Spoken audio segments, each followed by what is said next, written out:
Have you ever noticed how some things that once felt easy and natural now feel just a little out of sync? Maybe it's not about energy alone, but something more personal, something most folks don't talk about out loud, like how your body reacts when you're alone. Yes, I mean those quiet moments when you're just trying to feel some connection with yourself, maybe even keep your intimacy alive. But instead of feeling better, you end up feeling more distant, more tired, and sometimes more frustrated than fulfilled. If you're over 60 and this strikes a chord with you, I want you to know you're not alone. And more importantly, there's nothing to be ashamed of. Our bodies change with age, and so does the way we experience pleasure, circulation, and emotional connection. But here's the kicker: certain habits, especially when it comes to self-pleasure or masturbation, can slowly chip away at your blood flow and your bond with your partner without you even realizing it. Why? You see, I recently came across something a top urologist shared with his senior patients, and it stopped me in my tracks. He said, after 60, it's not about stopping intimacy, it's about doing it the right way. Because when you unknowingly fall into certain patterns, they can silently weaken the very things you're trying to protect: your circulation, your intimacy, your overall sense of vitality. So in this video, we're going to talk about 4 common masturbation mistakes that many people over 60 are making. Mistakes that aren't just physical, they're emotional too. And by the end of this conversation, you'll know exactly how to avoid them and how to reconnect with your body in a way that's healthier, more energizing, and even more intimate than before. Let's begin with the first one, and I want you to really think about this, not just with your head, but with your heart. The first mistake is doing it only for release, and not for connection.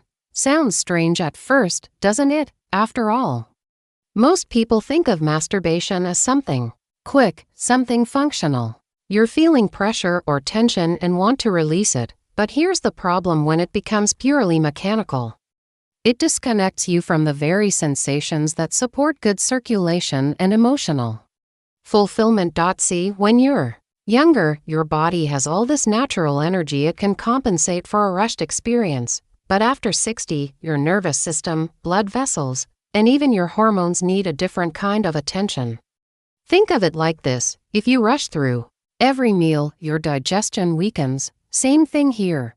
Rushing through solo intimacy teaches your body to focus on the end, not the process. Over time, this can lower blood flow in the pelvic region, reduce sensitivity, and even make it harder to feel emotionally satisfied with a partner. So instead of getting it over with, slow down. Give yourself permission to enjoy the moment, not just for release, but for connection. Light a candle, put on music, touch with intention.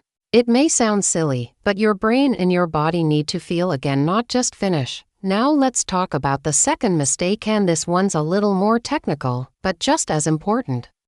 It's using too much pressure or force, especially with tight grips or hard surfaces. You might not even notice it, but many men over 60 fall into this trap. Why? Because sensitivity can decrease with age, especially due to issues like diabetes, poor circulation, or even certain medications. So to feel the same sensation, some people instinctively use more pressure, gripping tighter, or even using firmer surfaces. And while it might feel effective in the moment, here's what your urologist won't always explain in plain English: your penile tissue and nerves are incredibly delicate. Excess pressure can cause microdamage, tiny little injuries that reduce blood flow, numb sensation, and yes, even contribute to erectile dysfunction over time.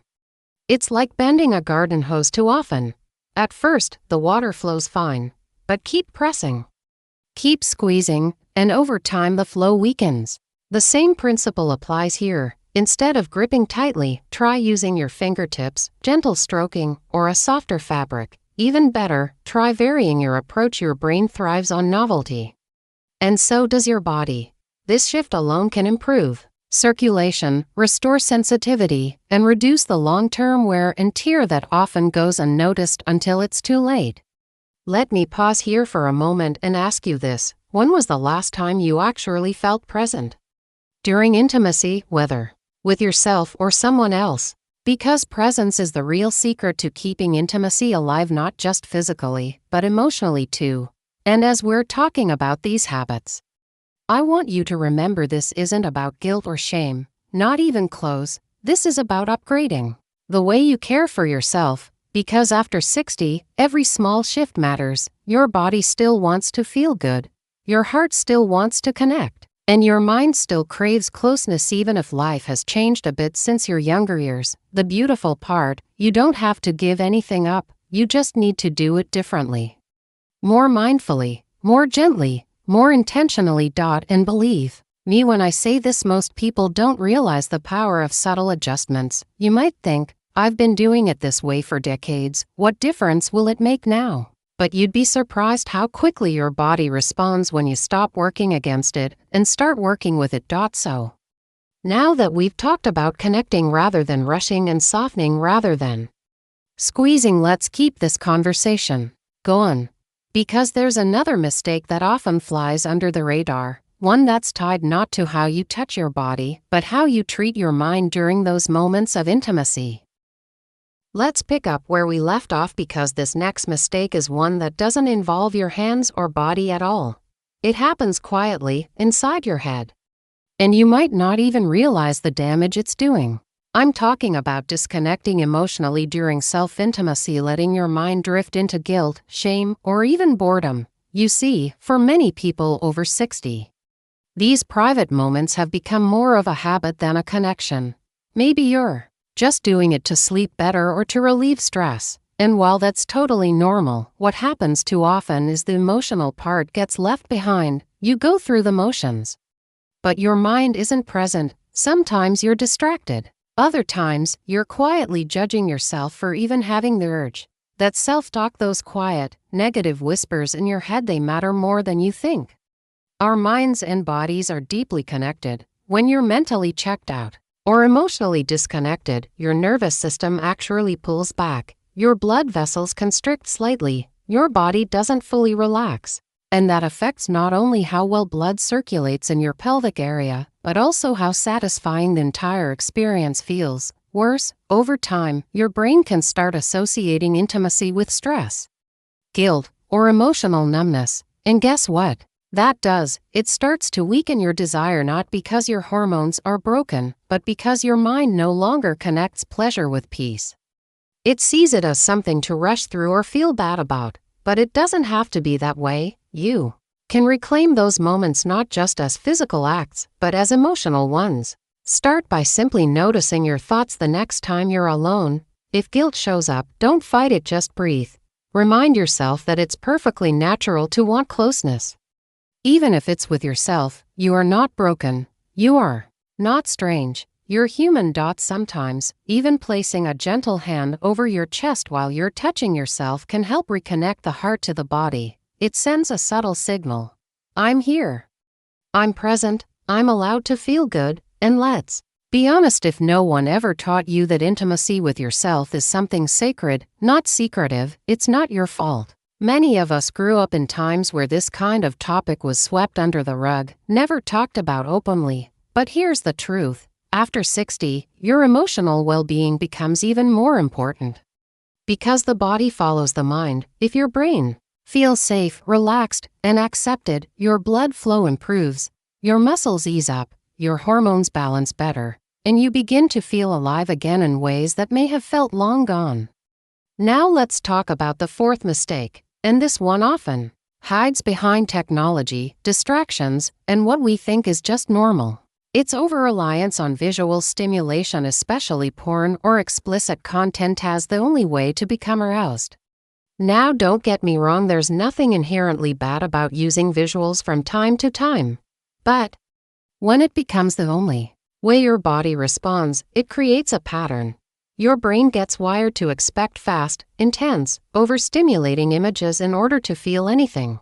And over time, that rewiring dulls your natural sensitivity. Here's the science behind it. When your brain is bombarded with highly stimulating content, especially on a screen, it releases a surge of dopamine, the feel-good chemical. But as with anything that floods your system, the receptors in your brain slowly become less responsive, meaning the same image or video won't do it anymore. You'll need something more extreme, more graphic, or more novel just to get the same feeling. This creates what some doctors call arousal fatigue. It's not that your drive is gone, it's just burned out.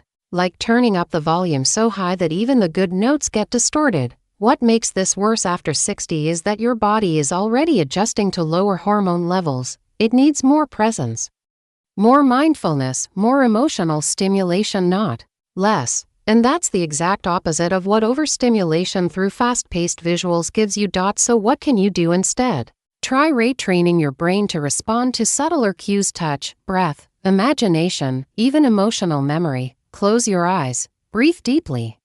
Imagine a moment that once made you feel deeply connected, whether with someone you loved or even just a peaceful place where your body felt completely safe. You'd be amazed at how powerful your inner world is when you give it a chance to awaken.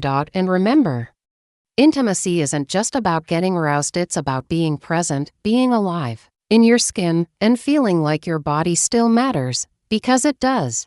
Every part of you still matters: your thoughts, your touch, your heart, your desire. None of that disappears just because you've reached a certain age. In fact, for many people, this chapter of life can be the most tender, most meaningful time to rediscover themselves. You've spent decades giving your energy to others: kids, family, work, responsibilities. And now, finally, there's space to turn inward, not out of loneliness, but out of love. Real self-love. And no, that's not a buzzword. That's the kind of love that says, I matter enough to treat my body with care. I deserve to feel good, to feel whole, to feel connected. And yes, that includes your intimate self too. So, when you think about those quiet moments alone, I want you to shift your mindset.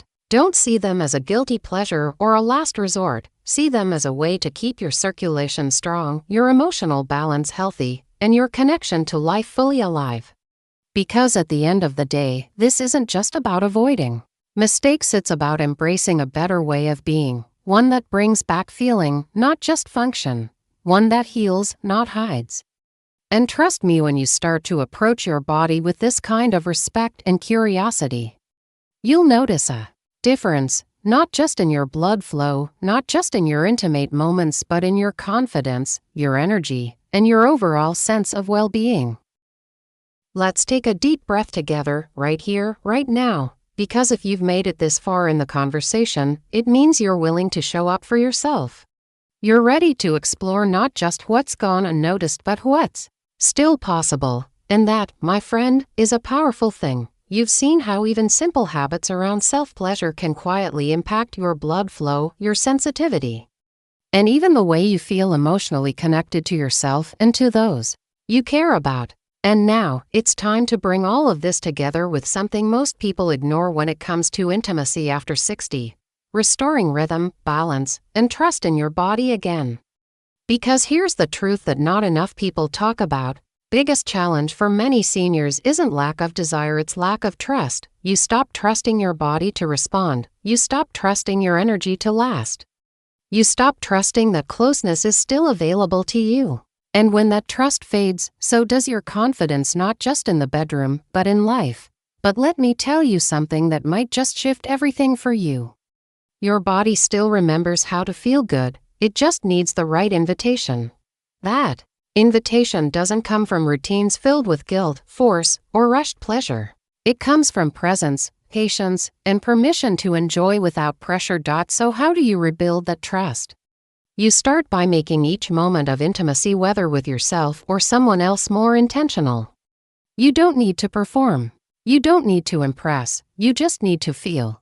Let your breath guide you. Inhale slowly through your nose, hold it for a few seconds, then exhale through your mouth. Feel your chest rise and fall. Notice the warmth in your fingertips. Let go of the mental scoreboard. There is no race. There's only rhythm. And when you're in that rhythm, your blood flow naturally improves. Your pelvic muscles begin to engage again. Your mind becomes calmer. And your connection to pleasure becomes deeper. Not just sharper. That's how you turn intimacy into medicine. Not the kind that comes in a bottle, but the kind that heals the hidden parts: your stress, your loneliness, your doubts.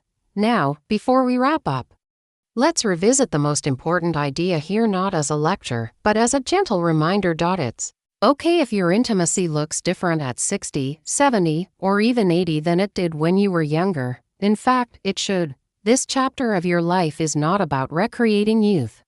It's about discovering new strength, deeper feelings, and a more conscious connection to yourself, one that isn't rushed, one that doesn't ignore pain, one that accepts what's real and beautiful about where you are now.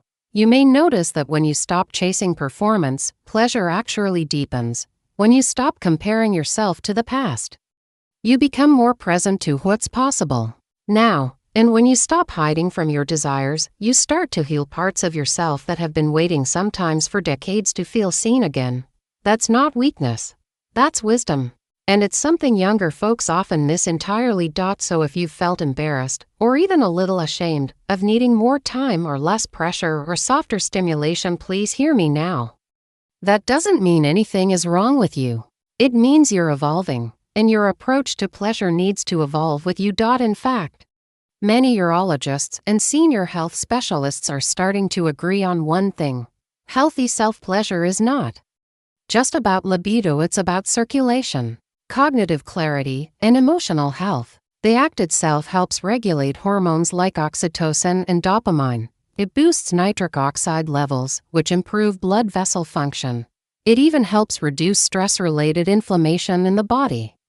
But all of those benefits only show up when the experience is healthy, when it's relaxed, mindful, and gentle on your nervous system. So if you've been wondering why your energy feels stuck, why your sensitivity seems off, or why intimacy no longer brings the same joy it used to, the answer might be hidden in the way you're approaching these personal moments. And now, you know exactly what to change. Avoid rushing. Soften your touch. Be emotionally present. Let go of overstimulation. And most of all, reconnect with your body from a place of kindness, not critique. Let's be honest, we live in a world that doesn't always make space for seniors to talk about pleasure or intimacy. But I believe that needs to change, and it starts with conversations like this, real, honest, and filled with compassion. Because your worth doesn't expire, your body doesn't stop deserving care. And your desire doesn't make you weak, it makes you alive. So today, maybe just take a few minutes, no expectations, no pressure. Just sit with yourself, breathe, place a hand on your heart, and remind yourself that you still belong to this body, you still have the right to feel good, and you still get to write the next chapter your way. If any part of this message touched you today, don't keep it to yourself. Drop a comment below. Share your thoughts. You never know who else might be silently struggling and need a little encouragement. And if you found value in this video, give it a like. It helps more people see it. Subscribe for more conversations like this. Because we're building a space where real talk meets real healing. Here's to you, yes, you. To your heart, your health, your healing. And to the beautiful truth that pleasure doesn't retire. It evolves, and so do you.